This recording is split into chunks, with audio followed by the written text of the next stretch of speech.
તો આ તરફ સુરતના અઠવા ગેટ વિસ્તારમાં પણ અકસ્માતની ઘટના અને રસ્તા પર પસાર થતી રિક્ષાએ પલટી મારી દીધી.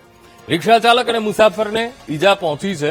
અકસ્માતની આખી એ ઘટના એ સીસીટીવી કેમેરામાં કેદ થયા છે. તો સુરતના અઠવા ગેટના અમે આપને એ રોડના દ્રશ્યો બતાવી રહ્યા છીએ.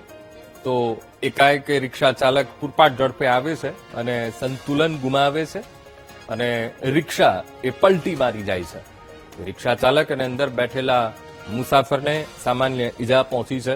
પણ આખી આ અકસ્માતની ઘટના એ ત્યાં લાગેલા સીસીટીવી કેમેરામાં કેદ થઈ ગઈ છે. તો અમે આપને દ્રશ્યો બતાવી રહ્યા છીએ અકસ્માતના કે કેવી રીતે રિક્ષા ચાલકે સીધી રોડ ઉપર એ રિક્ષા આવી રહી છે અને એકાએક કાબુ ગુમાવતા એ રિક્ષા એ પલટી મારી જાય છે.